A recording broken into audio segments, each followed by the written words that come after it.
Y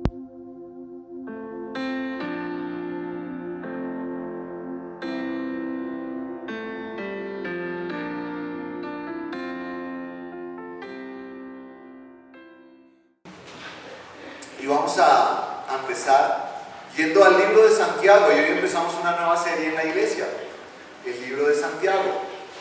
Va a ser una serie muy interesante, porque es una carta pastoral, y pienso que el pastor Santiago tiene mucho que decirnos como medio de la inspiración divina. Yo les invito a que vayamos a Santiago, capítulo 1, y lo leeremos del versículo 1 al versículo 11. Santiago, para de pronto si lo desea ubicarme, amado hermano, está después del libro de Hebreos, casi al final de la escritura, y antes del libro de Primera de Pedro, para que de pronto, yo sé que a veces es chiquito el libro, entonces es más difícil de conseguir, pero entonces para que lo ubiquen de esa forma, después de Hebreos, antes de Pedro, casi llegando al final. Así que vamos a esperar que la iglesia tenga ahí en sus manos ese texto, y le invito a que subraye, lo separe en su Biblia, porque los siguientes domingos, las siguientes semanas estaremos tratando este libro muy cuidadosamente.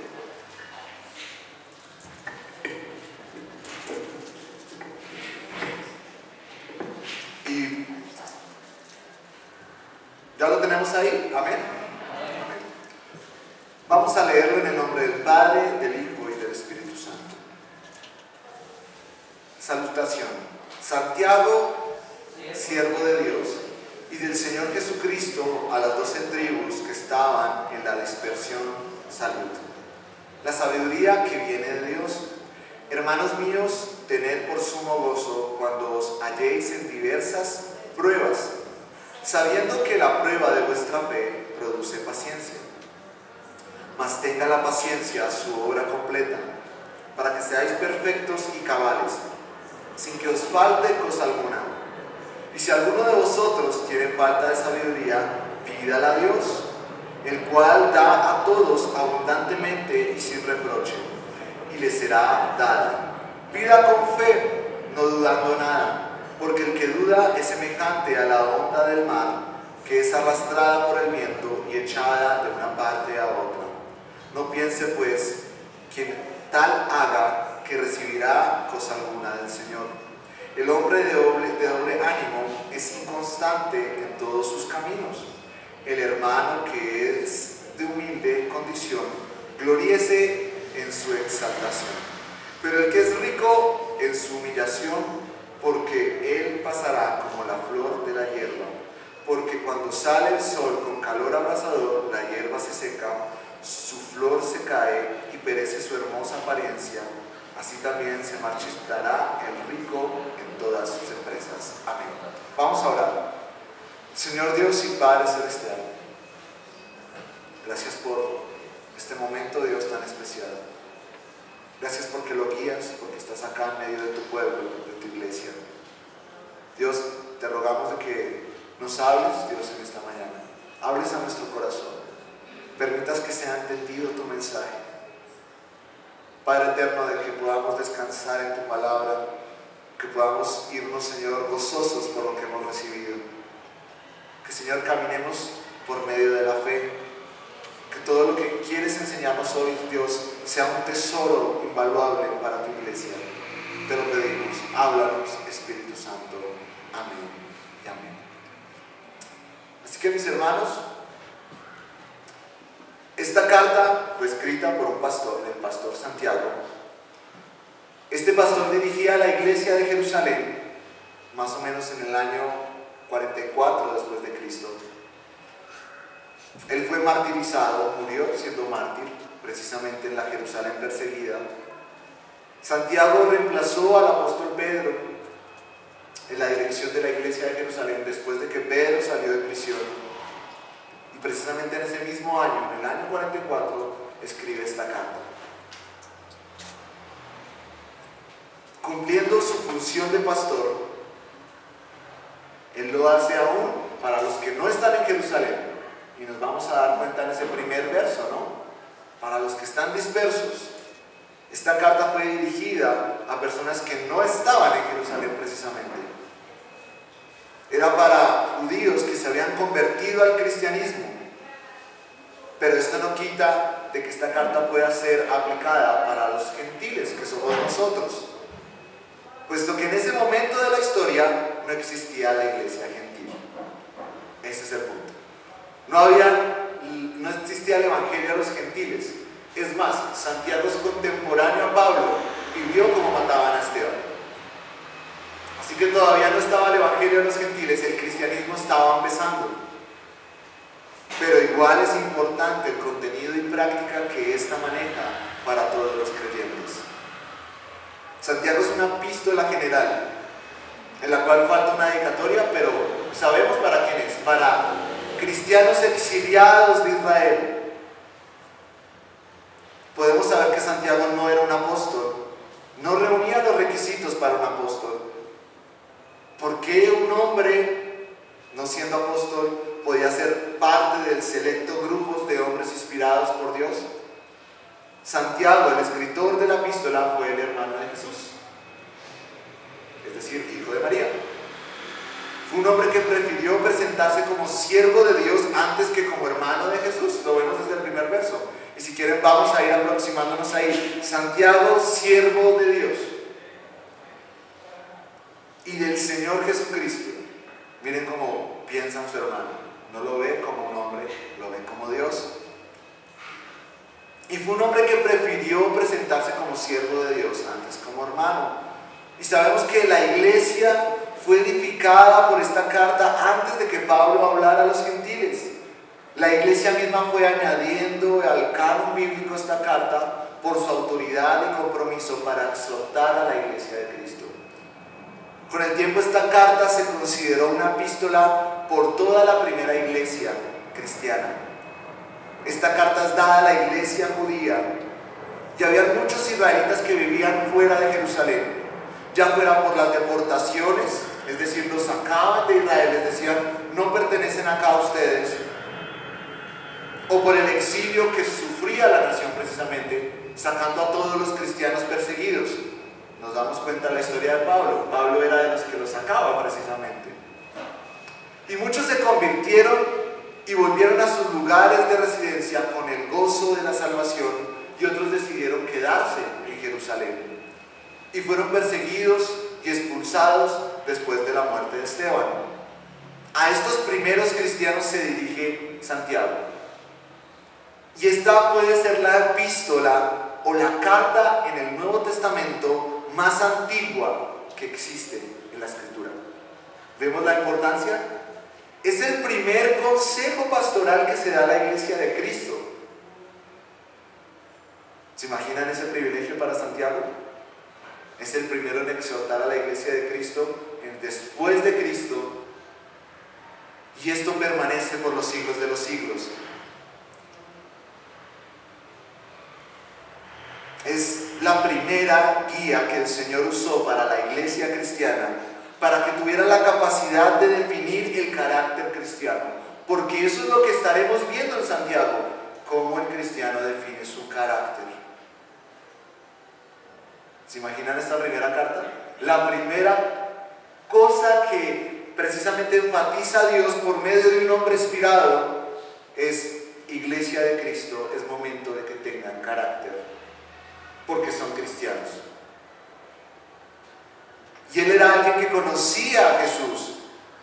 Santiago fue alguien que lo conocía muy bien, alguien que en sus motivaciones solo tuvo presente la palabra siervo, servicio, y no se jactó de un vínculo carnal, sino espiritual.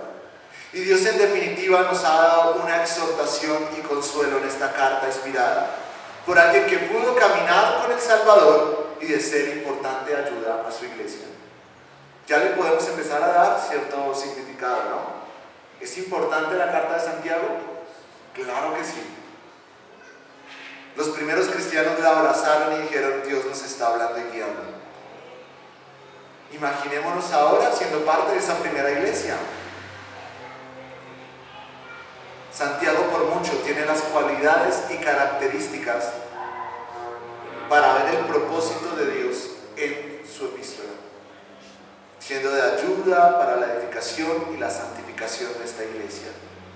No solamente de esos israelitas dispersos, sino de una Israel espiritual que se extiende a nosotros el día de hoy. Así que salud, concluye el primer verso. Y es así como empezamos a hablar de lo que nos quiere decir y enfatizar esta carta. La sabiduría que viene de Dios. Nos dice el verso 2: hermanos míos, tened por sumo gozo cuando os halléis en diversas pruebas. Así que enfocándonos ahora en el contenido, podemos ver cómo Santiago empieza hablando de las pruebas e incertidumbres del creyente y en cómo les son beneficiosas. Mi amado hermano, ¿usted tiene incertidumbres? ¿Usted ha pasado pruebas? ¿Usted ha pasado adversidades? Esta carta es para usted, como para todos los creyentes. Desde un punto de vista humano, las dificultades no vienen acompañadas de un escape. Nosotros vemos una dificultad e inclusive vemos imposible salir de ellas desde un punto de vista humano. A veces parece imposible entender cómo saldremos de nuestra afán y nuestra prueba. ¿Nos sentimos así? Claro que sí. ¿Quién no se ha sentido así, no? Enfrente a las pruebas, enfrente a las situaciones de nuestra familia, enfrente a las situaciones de nuestro trabajo, de nuestra economía, de nuestro propio pecado. Por eso Santiago habla a los creyentes perseguidos en profundas pruebas y aflicciones que han perdido en muchas ocasiones todo. Nosotros tenemos que imaginarnos precisamente a estos hombres que reciben esta carta, no precisamente en una casa cómoda, capaz están siendo esclavos, capaz perdieron todo y todo lo que tenían estaba en Jerusalén. Ellos llegaron a un lugar desierto, en donde simplemente tenían que sufrir, en donde tal vez su familia se alejaba del cristianismo, en donde tal vez ellos solamente podían comer una vez al día, en donde tal vez no comían en días. Esta era ese tipo de iglesia a la que le escribía Santiago. Y Santiago se dirige a una iglesia que ha sido expulsada, que sufre por la explotación de sus amos en el extranjero.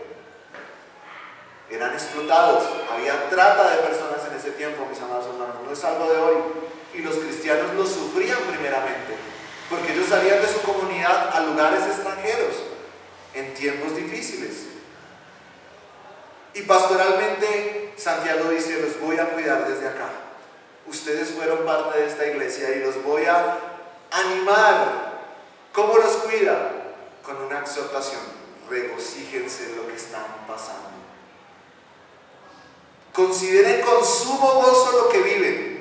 Qué curiosa forma de empezar esta carta. Le dice a personas que han perdido su hogar y su seguridad: regocíjense. Pareciera que Santiago está cómodo en Jerusalén y está alejado de una realidad que viven todos estos cristianos. Santiago no se imagina qué pasa fuera de las puertas de Jerusalén. Diríamos que es el típico pastor que sabe escribir y dar sermones, pero no puede ver lo imposible que es para la gente experimentar ese sermón en su vida. Este Santiago no se apropia de nuestras necesidades. ¿Qué tipo de pastor es? Él mismo fue testigo del martirio de Esteban.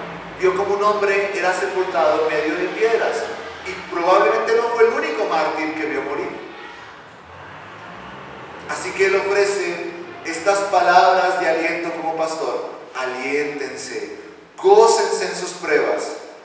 Es como si leyéramos al que fue perseguidor y luego se volvió un siervo y mártir, o su antecesor en Jerusalén. Romanos 5:3 nos dice, de acuerdo a las mismas palabras de Pablo: y no solo esto, sino que también nos gloriamos en las tribulaciones, sabiendo que la tribulación produce paciencia. Y esto lo dijo después de lo que escribe Santiago. Pedro nos dice en 1 Pedro 1:6: en lo cual vosotros os alegráis, aunque ahora por un poco de tiempo, si es necesario, tengáis que ser afligidos en diversas pruebas, para que, sometida a prueba, esté vuestra fe. Como Cristo mismo lo indica en Mateo 5:11 y 12: Bienaventurados sois por mi causa, cuando os vituperen o persigan y digan toda clase de mal con vosotros, mintiendo. Gozaos y alegraos, dice Cristo, porque vuestro galardón es grande en los cielos, porque así persiguieron a los profetas que fueron antes de vosotros.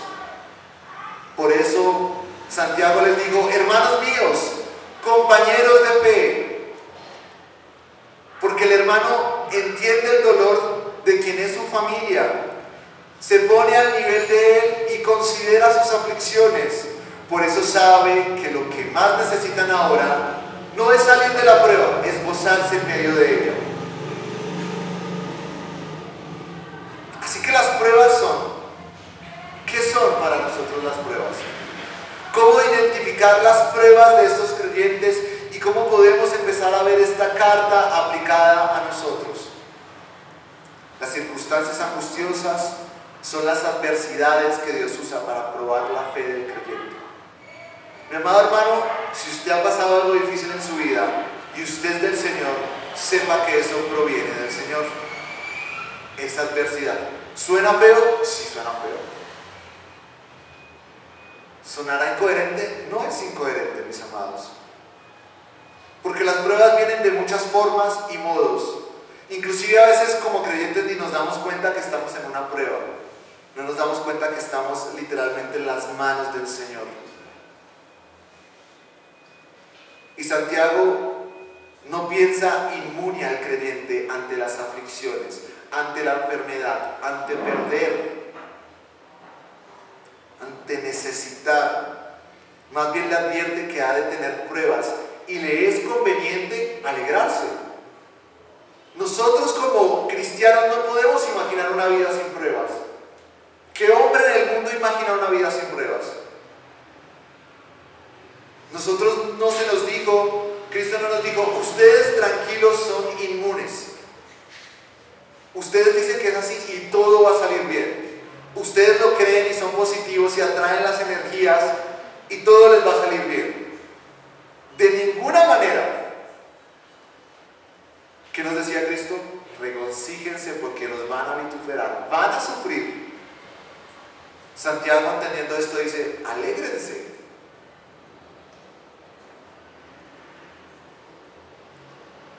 Le es conveniente alegrarse al creyente, porque el creyente no sabe, incluso muchas veces cuando está en medio de una prueba, que Dios ha puesto dificultades diseñadas para probar la fe de los creyentes.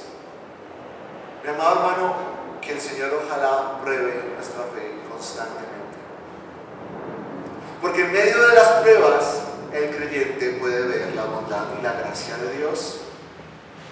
Por ello Santiago insta a los creyentes a tener gozo y felicidad, porque Dios puede usar eso para que veamos su gracia y bondad, para que sepamos que Él nos acompaña y está a nuestro lado. Siempre doy este ejemplo. Imaginemos que Dios no está, de una manera muy hereje y blasfema, pensando: Dios no está, Dios no existe. Afronte su prueba solo. Vívase vacío solo. Intente gozarse sin la esperanza de que Dios está a su lado. De que Dios ha dispuesto eso para que usted vea que es guardado también. ¿Han escuchado la frase Dios le da batallas a sus mejores guerreros? En realidad, no.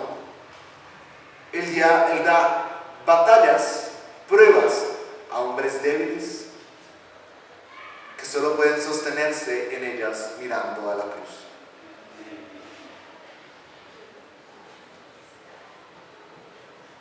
Mirando a quien les ha permitido pensar que hay un propósito en medio de todo este dolor. A su Dios. Hermano, usted en Cristo puede tener pruebas y esperar ser santificado por ellas. Por eso debe alegrarse. ¿Acaso piensa que Dios lo hace de malo? ¿Acaso piensa que Dios le quitó lo que usted quería? solo porque Él quería? ¿Qué pasa cuando alguien tiene que aprender? Nuestros hijos tienen que aprender, tienen que quitárseles ciertas cosas, tienen que ser disciplinados en cosas a fin de que ellos puedan entender y apreciar lo que se les ha dado y entender de que están bajo el cuidado de su Padre y Él quiere lo mejor para ellos. Usted debe gozarse, yo debo gozarme, porque Dios formará mi carácter, formará mi vida de una forma que tiene literalmente suficientes motivos para poner las pruebas y yo suficientes motivos para pensar en qué gozarme. Es que imaginemos esto: Dios, perdí mi trabajo. ¿Usted de verdad está pensando que Dios va a hacer algo ahí? ¿De verdad usted ve con certeza Dios me va a permitir crecer en un área en la que yo no tenía idea que necesitaba crecer? O tal vez reforzarla.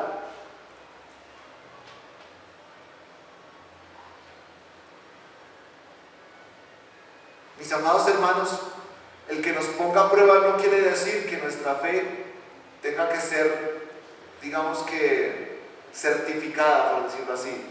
Si tiene o no tiene fe. Al contrario, pone a prueba nuestra fe para que la hagamos evidente. No es porque no la tengamos, la tenemos. Por eso pone a prueba nuestra fe, para que sepamos de qué estamos hechos y qué ha puesto Él en nosotros. Y por eso usted debe estar gozoso porque Él está permitiendo esto. ¿Cuánto carácter puede ser forzado o forjado en los creyentes en medio de sus pruebas? El verso 3 dice: sabiendo que la prueba de vuestra fe produce paciencia. Santiago nos dice: si usted está probado en su fe, usted obtendrá paciencia. Así que las pruebas de Dios nos permiten tener, digamos que no son casualidad, obtenemos seguridad de que todo lo que viene es por providencia divina. Dios, perdí esto, es tu providencia. Es un cambio de mentalidad total en el creyente. Muchos dirán: ¿está loco, pastor? ¿Cómo se le ocurre? Mis amados hermanos, el mundo piensa que estamos locos precisamente porque descansamos en la seguridad de que Dios está al control de todas las circunstancias, buenas o malas.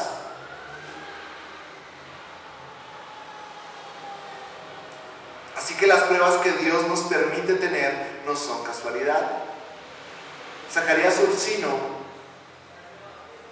dijo, mencionando en el Catecismo de Heidelberg: todas las cosas en realidad nos suceden no por obra de la casualidad, sino por una mano paternal, una mano que nos cuida como un Padre perfecto. Dios está detrás de toda dificultad o prueba, mi amado hermano, y no sé si usted lo ha considerado. ¿Ha considerado que tal vez Dios quiere algo de verdad con usted en medio de tal adversidad? Y el punto es: ¿usted desea eso? ¿O solamente quiere quitarse esa prueba rápidamente? ¿Qué va a producir si la prueba no está? ¿Dónde estará su perseverancia y paciencia? Él quiere que sepamos esto, para que por medio de la experiencia no solo veamos su mano, sino que la sintamos. ¿Usted cómo se ha encontrado con Dios? ¿Usted cómo puede decir que Dios ha estado con usted y su mano está sobre usted y sobre mí si no lo ha sentido? No ha sentido precisamente el fruto en usted por medio de esa prueba. No ha sentido de que de verdad Él lo ha santificado por medio de esa prueba. Que hayan adversidades nos debe más bien permitirnos gozarnos, pues mantendremos confianza en nuestro Padre Celestial, que ha provisto una dificultad para probar nuestra fe. Y vamos a experimentar con nuestra fe. tener la experiencia de poner en ejecución nuestra fe. Por la fe podemos creer y descansar que Dios tiene un perfecto control de todo, en alegrías y en penas, en dificultades o triunfos. Esto parece cliché, pero siempre vamos a decir, Dios estuvo conmigo cuando todo estuvo bien. ¿Por qué no decimos, Dios estuvo conmigo cuando todo estuvo mal? Cuando la muerte estuvo enfrente de mi cara, cuando no tuve el sustento para nada, cuando corrí de un lugar, Dios no estuvo ahí preparándome, santificándome, en control de todo. Es algo que tenemos que reconocer como creyentes. Así que es necesario considerar que debe ser un puro gozo cuando nubes oscuras se acumulan sobre nuestra cabeza. Y es como si fueran a dar lluvias de bendición. Y esta lluvia hará que nuestra vida crezca. Y finalmente podremos considerar que el creyente experimenta la prueba para obtener un proceso de refinación con la paciencia. Si no tiene el control, ¿qué le queda? Esperar. Hay una traducción a esta palabra paciencia y es perseverar. Porque usted persevera en estar y esperar, en descansar. No cualquiera hace esto. Acá hay personas ansiosas. ¿Sí? Como que si no pasa yo me tengo que parar y tengo que hacerlo yo mismo. Pero en el caso de una adversidad, ¿qué nos queda? Tener paciencia, perseverar en la posición de depender completamente de Dios y decir, Dios, voy a perseverar en lo que quieres que aprenda hoy. Su fe y mi fe está siendo refinada de la misma manera que el oro en el fuego, quitando todas las impurezas. Dios purifica la fe del creyente, quitando el pecado por medio de la paciencia. Ay, mis amados hermanos, qué bueno es que el Señor nos quite cosas para que nosotros podamos precisamente olvidar nuestro pecado. Y es que a veces ni siquiera lo consideramos pecado. Y por eso nos frustramos con Dios y decimos, pero ¿por qué se me es quitado? Pero Dios sabe por qué se nos es quitado. Y ahí es donde empieza la búsqueda del Señor en paciencia. Porque por medio de esa situación emergerá la capacidad de tener un esfuerzo continuo. No cualquiera puede esperar en Dios, el incrédulo nunca va a esperar en Dios. Solo por medio de la fe se puede esperar, se puede tener la determinación de soportar. Y en este caso, soportar mientras somos santificados. Porque eso es lo que precisamente muchos piensan, pero es que pastor, no me puedo quedar en esta circunstancia, porque nada pasa. Mi amado hermano, sí está pasando. Tal vez nosotros no sepamos a plenitud qué está pasando con nuestro pecado, pero el Espíritu Santo está trabajando de una manera activa y completa y continua. Es el poder del Espíritu Santo que precisamente nos permitirá ver los efectos mucho más adelante. ¿No tiene paz en este momento? ¿La habrá? ¿Tiene incertidumbre? Sepa que la marea va a volver a su lugar.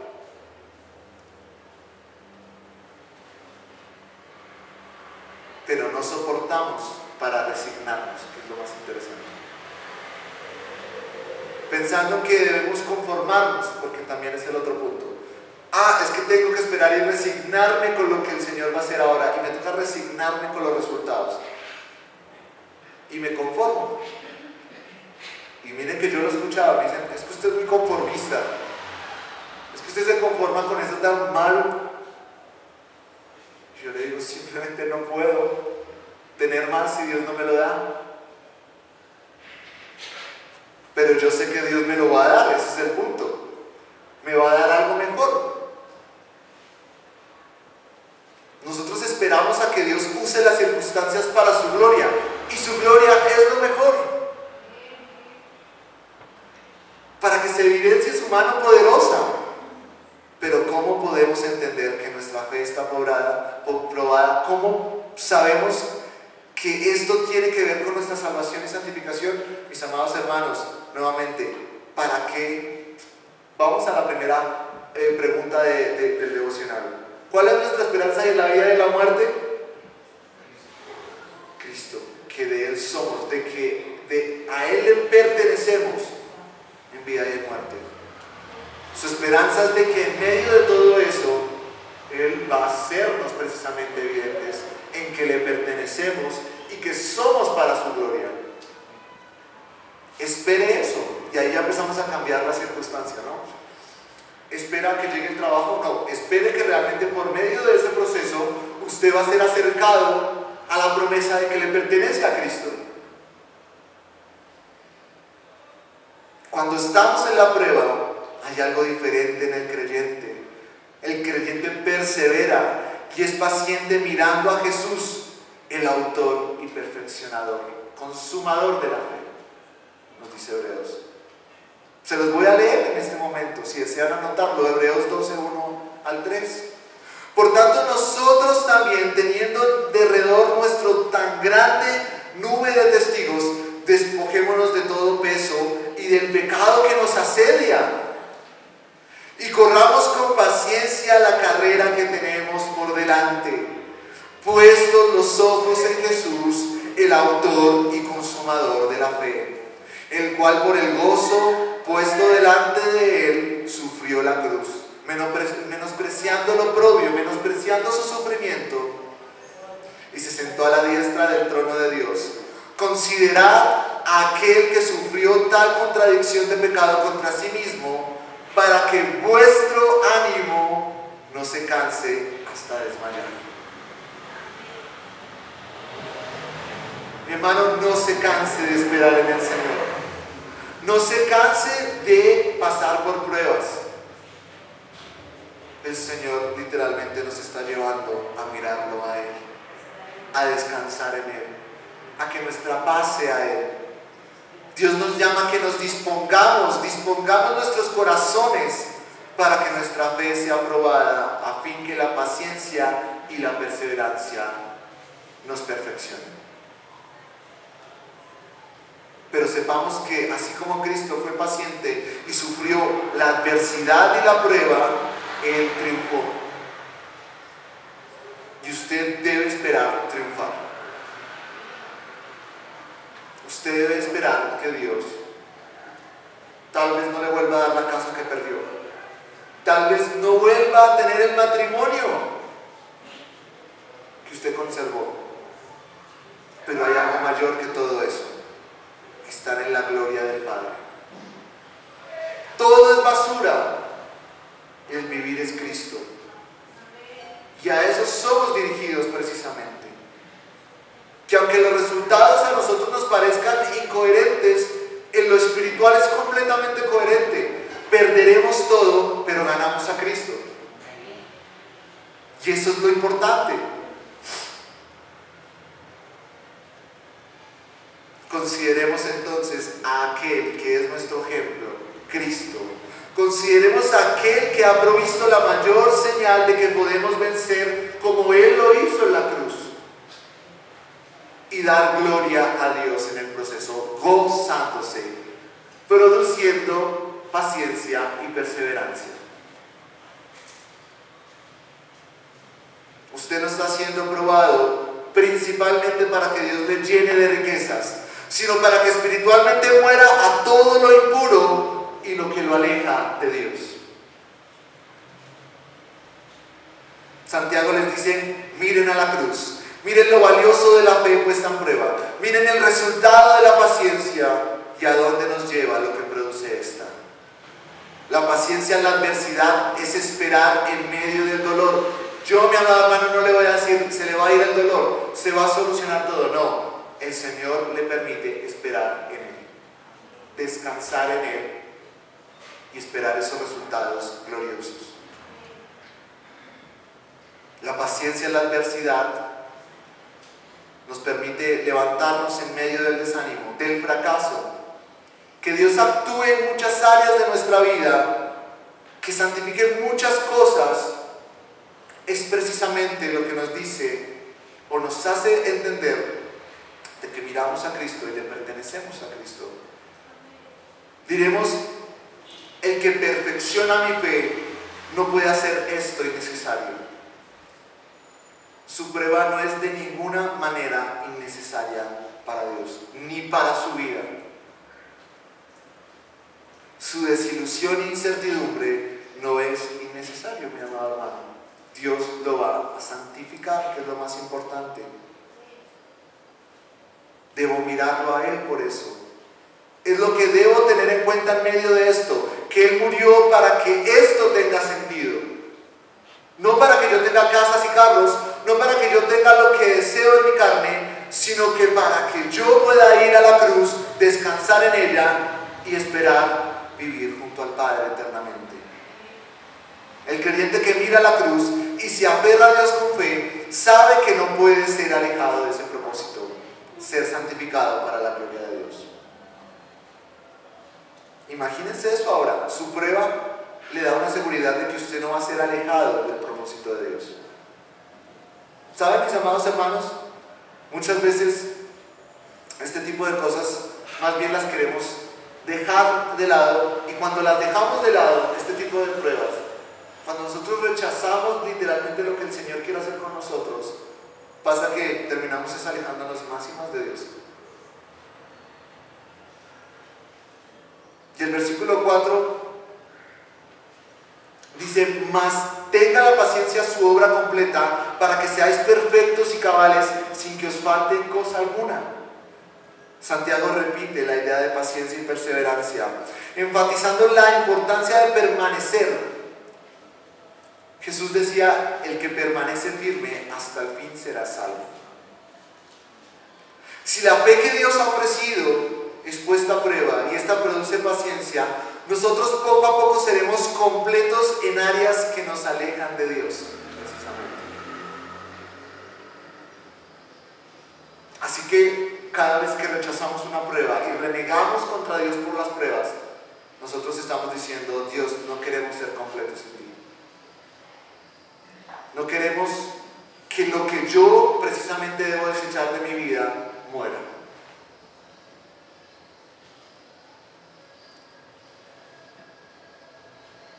Y por eso tenemos que entender que esta paciencia y perseverancia no pueden ser apuradas y adelantadas. Dios, quiero esto ya. Quiero mi perfección ya, porque no me aguanto ya esta prueba. Mi amado hermano, las pruebas pueden durar años y décadas. Las pruebas pueden hacer sentirnos morir. Así como Cristo estuvo enfrente de la cruz sintiéndose morir. Pero sabemos el final, ¿no? Sabemos la conclusión. Así que necesitamos tiempo. Debe hacerse completamente el proceso en medio de esa prueba. Debe durar el tiempo que lo requiera según la voluntad divina. ¿Usted siente que su matrimonio es una prueba? Va a tener que durar toda la vida, mi amado hermano. ¿Usted siente que su relación en su familia es una prueba? Sepa que no va a ser separado de eso. Prácticamente Dios lo unió desde nacer a esa prueba.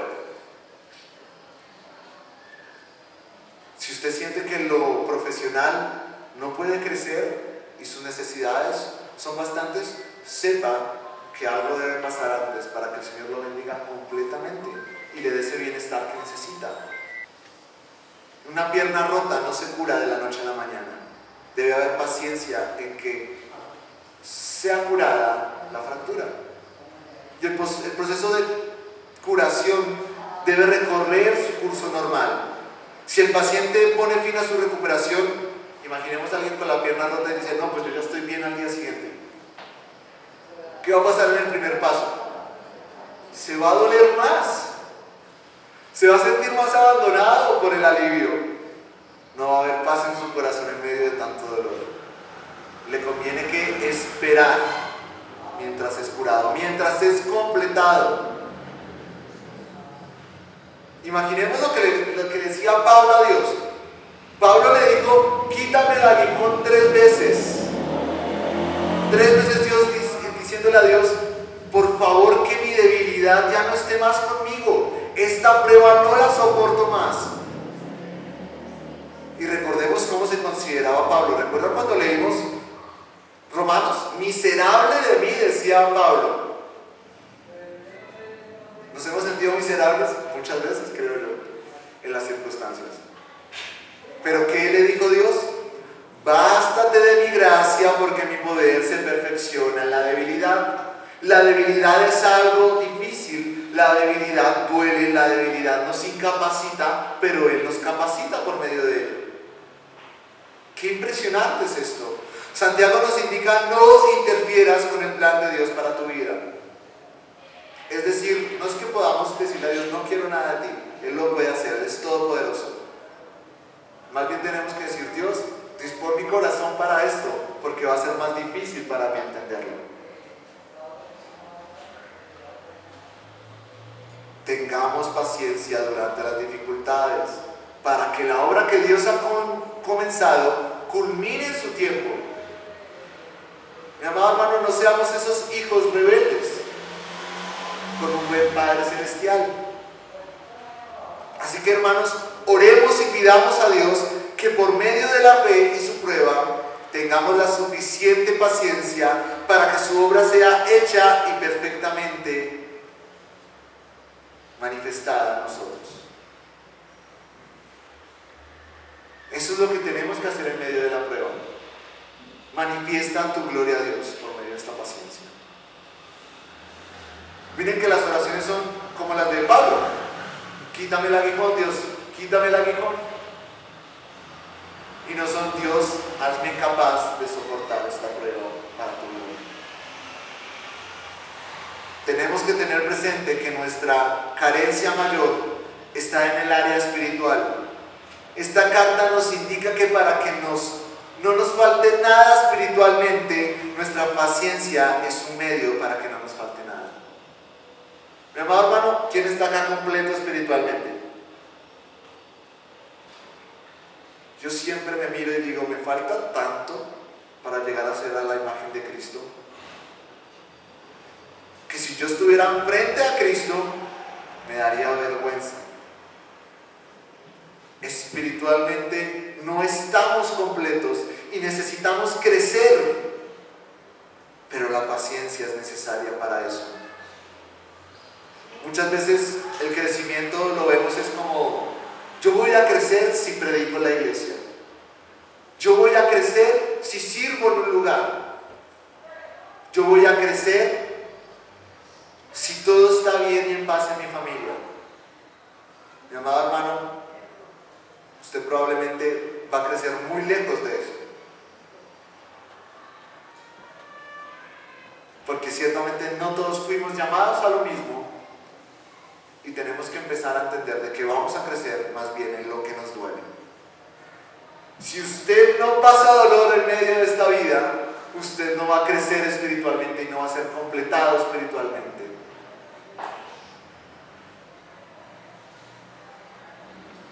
Dios, esta adversidad me agobia, pues es momento de que te goces y esperes cómo Dios puede santificar tu vida en medio de eso. ¿Acaso la perfección no es lo que más necesitamos en la eternidad? ¿Usted qué necesita en medio de su adversidad? La eternidad, mi amado hermano. ¿Usted qué piensa en medio de su agobio? Debe pensar en la eternidad.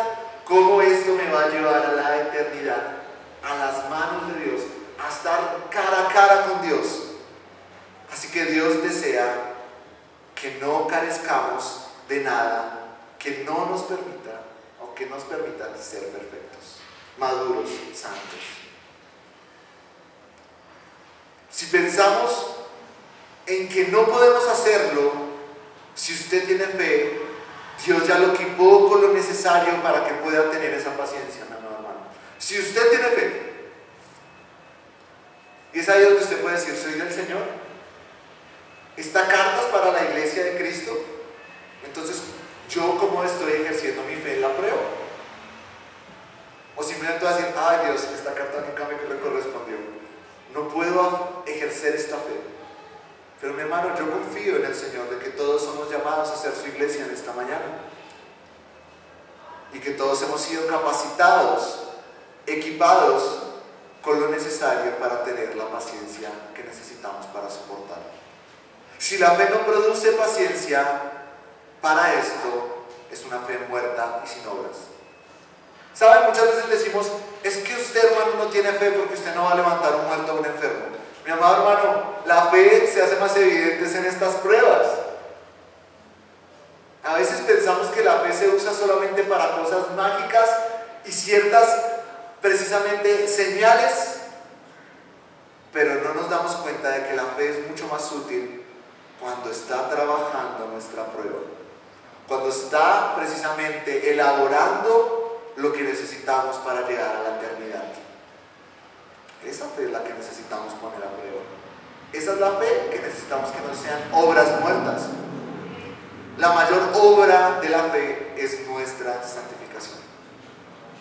Así que debemos observar su mucho valor ahí, su mayor valor. El verso 5 nos dice: y si alguno de vosotros tiene falta de sabiduría, pídala a Dios, el cual da a todos abundantemente y sin reproche, y le será dada. Mi amado hermano, ahora se añade algo a la fe y la sabiduría, el conocimiento. Ahora Santiago aborda la necesidad de la sabiduría, pero debemos preguntarnos, ¿necesitamos sabiduría? Mi amado hermano, hay algo que pasa, y es de que muchos diremos no, pero normalmente con nuestros actos decimos, sí tengo la capacidad de no necesitar sabiduría. Es decir, Dios, yo no necesito esta prueba, yo ya tengo la capacidad, yo ya soy sabio para salir de ella, entonces Dios, no necesito ser pasado por el fuego a quitar las impurezas porque soy sabio. Y inconscientemente lo hacemos, porque precisamente cuando nosotros no queremos una prueba decimos soy sabio. A nadie le gusta admitir que es incapaz, que solo sabe cometer errores y que necesita ayuda. A nadie. Somos seres humanos orgullosos, pero hay algo que debe alertarnos. No sabemos cómo permanecer y qué hacer, y por eso necesitamos el conocimiento de Dios completamente. Santiago nos dice, mediten si no tienen la capacidad y pídanla. ¿Sabe, mi amado hermano? En las pruebas usted no tiene que decir, Dios, sácame de acá, sino Dios, dame capacidad para no solamente sostenerme, sino saber qué hacer y cómo pedir. Dame la capacidad para ver qué es lo que está siendo tratado en mí en este momento. Esa es la sabiduría que necesito. Santiago nos dice, no sean orgullosos en lo que debe ser su prioridad, pedir el mayor consejo para ser santificados. Y el dilema es que aunque parezca una invitación, es más bien una verdad en todos los hombres. Necesitamos sabiduría, necesitamos el conocimiento y comprensión de lo que está pasando en la prueba. Mi amado hermano, no simplemente diga, estoy siendo probado. Pídale al Señor que le haga saber de verdad cuál es su pecado y qué pecado va a desaparecer por medio de eso. ¿Es airoso? El Señor lo va a probar por medio de la ira. Identificando, y miren que eso pasa, lo hablábamos precisamente en la serie de hombres piadosos, el hombre airoso, y necesita ser pasado literalmente por la prueba, ver todos los errores, ver cómo se caen las cosas, a fin de entender que el Señor está actuando en él para un propósito. Y esto es beneficioso porque inclusive teniendo esta sabiduría, la extendemos a nuestras familias, la extendemos a las otras personas que pueden acompañarnos y decir, sé por qué Dios está haciendo esto contigo.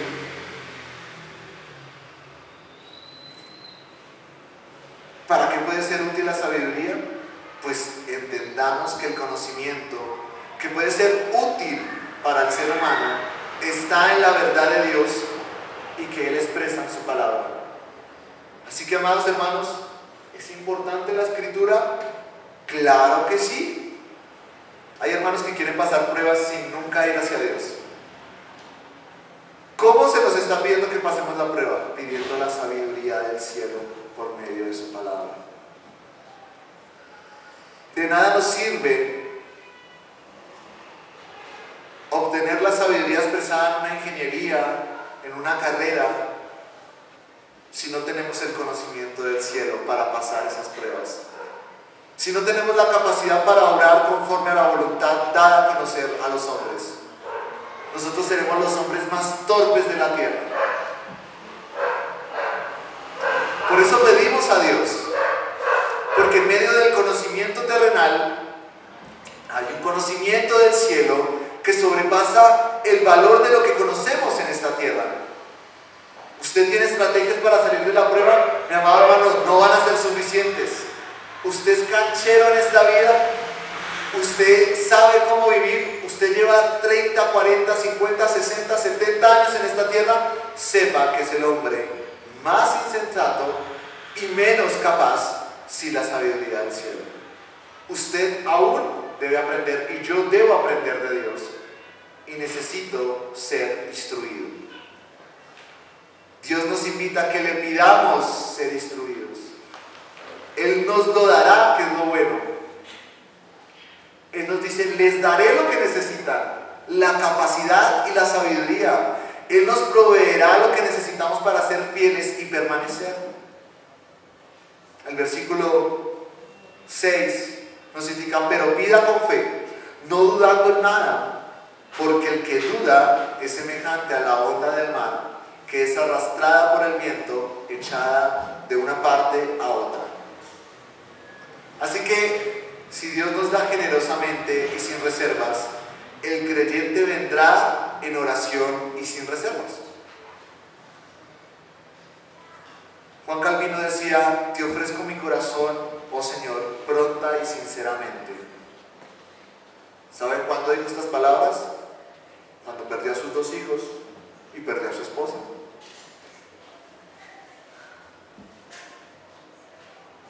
Dios quiere que le pidamos con tal confianza, de manera que sintamos y demos sin reservas el deseo de nuestra disposición.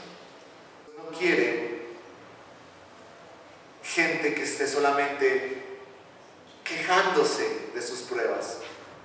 Él quiere gente que precisamente le pida con la confianza de que puede descansar en Él.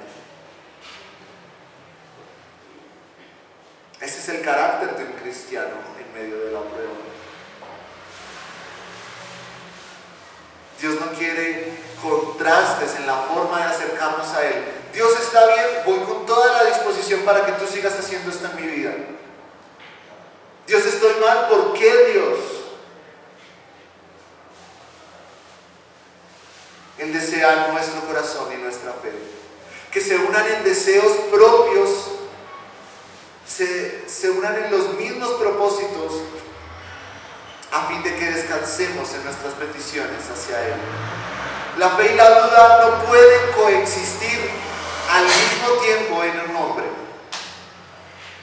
En el momento en que usted duda lo que Dios puede hacer con usted, sepa, mi hermano, que no hay fe.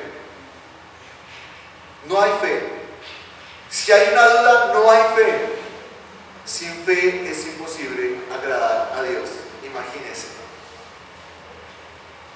Así que si buscamos la sabiduría, conocimiento para perseverar, para ser preservados, pero lo hacemos dudando, no habrá forma de que podamos agradar a Dios y buscar ser fieles en medio de las pruebas.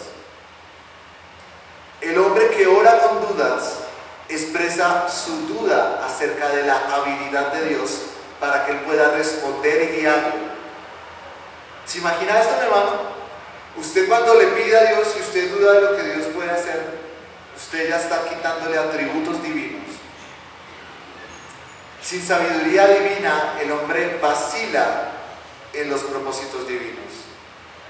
Y por eso le será fácil verse frustrado, decepcionado. Necesita seguridad, necesita confiar en Dios en esta mañana. Cuando un hombre se acerca a Dios de esta forma, miren lo que nos dice el verso. Es como las olas del mar que van de un lado a otro. ¿Ustedes saben a dónde fue una ola? ¿Ustedes han ido al mar o han visto una ola? Ustedes dicen, ah, mira, allá va la ola. Se pierde. No tiene lugar en donde caer, no tiene propósito. Así que el hombre que se acerca a Dios con dudas es inconstante, carece de sabiduría para darle dirección a su vida. Y Dios va a recompensar solamente a quien lo busque de todo corazón. Por eso el versículo 7 y 8 nos dice: no piense pues quien tal haga que recibirá cosa alguna del Señor. El hombre de doble ánimo es inconstante en todos sus caminos. Así que, hermanos, si usted dudó de la mano poderosa de Dios, sepa que Dios nunca le va a responder. Me tomo el atrevimiento de decirlo. Si usted duda cuando busca a Dios, sepa que Dios no lo va a escuchar. Sus decepciones no van a ser gracias a Dios, sino a causa de su falta de confianza hacia Dios. Su vacío no depende de Dios, depende de su falta de fe en quien lo ha salvado. Por eso yo muchas veces le digo a alguien que está perturbado: es que usted no está viendo a Dios. Así de simple. Es que usted no está descansando en el Señor. Es así de simple. Y su vacío va a mantenerse y su incertidumbre va a mantenerse. Usted necesita ver a Cristo. Y no debe avergonzarse esta mañana si usted se identifica de esta manera. Son errores y todos los cometemos, ¿no? Pero de nuevo debemos preguntarnos y ser autocríticos. ¿Somos nosotros a la gente que se dirige en Santiago acá?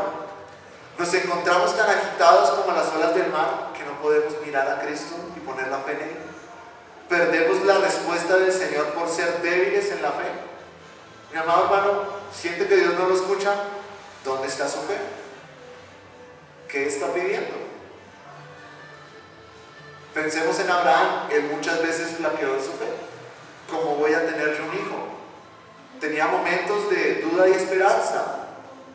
Pero cuando confiamos en las promesas de Dios, por lo que Él es, podemos pedir nuestra santificación y nuestra guía, a fin de que seamos presentados como una ofrenda agradable, que es nuestro fin. Si decimos: Señor, creo que eres quien provee, quien me santifica, quien me sostiene, eso debe ser una verdad en nuestro corazón, no en nuestras palabras, en nuestro corazón. Mi amado hermano, ¿cómo le está pidiendo a Dios su respuesta? Dios, gracias por santificarme, pero yo estoy pensando más bien en mi pecado y en cómo puede ser protegido. Dios, gracias porque me sostienes, pero me fallaste la semana pasada en la quincena. Dios, gracias porque sostienes mi vida, pero mi matrimonio se está cayendo, no creo que esté tan bien.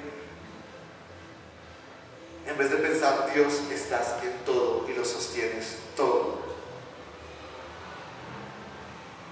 Así que oramos a Él porque creemos que es nuestro Dios. Y amado, si usted no ha recibido respuesta de Dios, si usted se siente desprotegido en esta mañana, con dudas, es porque posiblemente en sus peticiones Dios no es considerado Dios. Y debe cambiar algo en su mente en las pruebas. Culmina esta predicación con los últimos versos, hablándonos de algo importante. El hermano que es humilde de condición, considérese entre su condición, gloríese en su exaltación, nos dice el verso 9. Y el verso 10 continúa: pero el que es rico en su humillación, porque él pasará como la flor de la hierba, porque cuando sale el sol con calor abrasador, la hierba se seca y su flor se cae, y perece su hermosa apariencia. Así también se marchitará el rico en todas sus empresas. Santiago, incluso a partir de todo esto, nos anima a sentirnos orgullosos en las pruebas y humillarnos en dos perspectivas: el pobre y el rico. Santiago sabe que hay hermanos en la fe que viven en una pobreza absoluta y abrumadora y están en lo último del escalón de la sociedad. Eran nada frente a los ojos de los hombres. Así que estas personas necesitan aliento. Mi amado hermano, no sé si usted en su prueba se siente de verdad avergonzado y se siente nada. Pero usted puede tomar aliento de esto. Ánimo. Porque cuando han de pasar necesidades los creyentes, necesitan consolación para su condición, adicional a su consolación por la santificación. Si el hermano vive en una condición humilde, en la pobreza, debe sentirse orgulloso. Pero pastor, ¿cómo que sentirnos orgullosos de nuestra pobreza? El pastor nos está diciendo que seamos pobres, que dejemos todo y que nos muramos. ¿Cómo un cristiano empobrecido puede entender que es altamente exaltado? Primero debe apreciar el significado de su posición. En primer lugar debe fijarse no en las cosas materiales, sino en los tesoros espirituales. Recordemos que eso es lo importante desde la perspectiva cristiana. Debe tener un enfoque totalmente diferente al que tiene el mundo. El creyente humilde debe aprender a no tener un punto de vista materialista de la bendición, sino en relación con su valor espiritual en su vida. Decía alguna vez el misionero Richard Gumbrand, después de haber sido torturado más de 12 años en una cárcel comunista y ser traído a Estados Unidos a vivir en una bonita casa con un bonito jardín, él decía: prefiero esa prueba, porque definitivamente yo sé que ahí soy mejormente exaltado. Esto no vale nada para mí, vale más vivir para Cristo y ser edificado por lo que Cristo ofrece en medio de mi prueba. Él decía que en medio de sus torturas la gloria de Dios estaba en ese lugar. Él no se sentía igual en una casa de campo con un bonito jardín. Él entendió a plenitud que es lo importante. No les estoy diciendo nuevamente a emular eso, porque Dios nos guiará en las circunstancias que debamos pasar. A lo que voy es de que hay algo de mayor valor para la vida del hombre: las bendiciones espirituales. Debe entender el hombre humilde que en las adversidades Dios lo ha elevado a un rango mayor, porque es privilegiado no obtener bendiciones espirituales por medio de su situación. ¿Sabe, mi amado hermano? El hombre que tiene su negocio, el hombre que tiene una vida perfecta, definitivamente no tiene esta misma bendición, no tiene este mismo tesoro. No hay nada más desconsolador que vivir en la adversidad sin propósito. Y Dios nos dio un propósito como un tesoro: ser llenos espiritualmente, crecer espiritualmente. Dios nos ha escogido siendo pobres para que ante los ojos del mundo seamos ricos en la fe y herederos del reino de Dios. Mi amado hermano, si usted tiene pobreza en ese momento, siéntase rico. Si usted tal vez no tiene la vida que espera de acuerdo al estándar del mundo, usted debe entender que hay un valor excepcional en lo que tiene ahora en el corazón, en su mente, en su alma.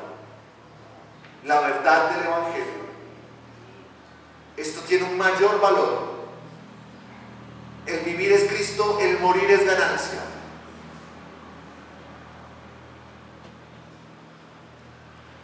Con razón debe enorgullecerse el pobre en la idea de Santiago, porque es heredero de lo más valioso en el universo, y esta es una posición donde podrá obtener esa herencia en su pobreza, en su dificultad. En cambio, acá se habla del rico y es llamado a sentirse humilde, pero esto no es posible en muchas ocasiones. Santiago en este contexto no habla contra las riquezas y las cancela. Yo no estoy diciendo, mis amados hermanos, nuevamente que debamos vivir de la mendicidad, de lo que nos den el diario. Solo enfatiza la condición de quien tiene la riqueza. que la atención no está puesta en las riquezas, sino en la persona que las posee. Y es probable que este rico al que se refiere no es creyente. Por eso concluye el texto de esa forma. Y acá hace referencia a un rico que ha dado más valor a las cosas materiales y que solo puede gloriarse en eso. En ese caso, lo material no vale nada y se perderá. Mi amado hermano, no sé quién ha tenido la oportunidad de viajar al extranjero, pero hay algo que podemos ver en el extranjero. Podemos ir a Norteamérica, podemos ir a Europa. Y cuando uno ve a las personas en prosperidad, lo último que piensan es en Dios. Nuevamente no estoy diciendo que no se pueda ser próspero, solamente es un tremendo peligro para nuestra alma el pensar que estamos completos, que tenemos lo más valioso. ¿Saben? Muchas veces podemos traer ese ejemplo a nuestra vida y muchas veces nuestro trabajo es mucho más valioso que el pan espiritual. Nuestra vida es mucho más completa lejos del consejo divino de Dios. Y decimos: Dios, hoy no te necesito, estoy completo. Mi riqueza necesita atención. Cuando de verdad nosotros deberíamos pensar: mi riqueza verdadera necesita seguir creciendo. Sonará raro, sean avaros con el Evangelio, mis amados hermanos. Aprópiense de ese tesoro y guárdenlo muy profundo en su corazón, porque lo material se puede perder. Lo material ya no puede estar ahí. El rico acá es un ciego y no ve lo importante. El rico no piensa que necesita crecer en algo, necesita arrepentirse, necesita ser santificado. Es que él ni siquiera piensa en la eternidad. Mis amados hermanos, créanme, uno puede hablar con personas ricas. No sé si alguien ha hablado acá con alguien muy rico. Yo tengo mis estándares de gente rica con lo que he podido conversar. Y sepan que nunca en su vida han dicho: necesito arrepentirme de mi pecado. Necesito de verdad que el Señor me confronte en esta área. Es lo último en lo que piensan. Mi amado hermano, si usted se vuelve multimillonario el día de mañana, no se olvide de esto. En eso no está el valor. Si su trabajo le sustenta demasiado, igual eso se puede perder y usted necesita del Señor. Esa es su verdadera riqueza. Podemos decir en este mismo caso que si un rico, a pesar de sus riquezas, ve como un tesoro las adversidades y anhela su santificación, será verdaderamente rico. Con o sin riquezas, él se sentirá completo. Y es ahí donde el Señor nos prepara. Mi amado hermano, ¿han visto un terremoto? ¿Qué hace un terremoto? Su casa se puede destruir así. Ustedes han sido empleados, a uno lo pueden echar así. ¿Y qué va a pasar en esa prueba? ¿Qué nos sostenía? ¿Qué era lo que nos hacía ricos? Pasó la prueba, sigo siendo rico, podemos decir. El Señor sigue dándome la capacidad para sentirme gozoso como en el principio. Todos los hombres son como la hierba, toda su gloria es como las flores del campo. Ante la adversidad, ante un sol imponente, solo evidencian lo que tienen y lo que son. Por algo se secan y no reflejan su belleza y su gloria final. En conclusión, mis amados, ¿cuánto debemos amar nuestras aflicciones? Tenemos una profunda certeza de que Dios nos va a instruir considerablemente, nos va a santificar. Veamos como un tesoro invaluable cada prueba, cada adversidad, y aferrémonos a Dios. Es lo que necesitamos. Amén. Vamos a orar. Señor Dios, Padre Celestial,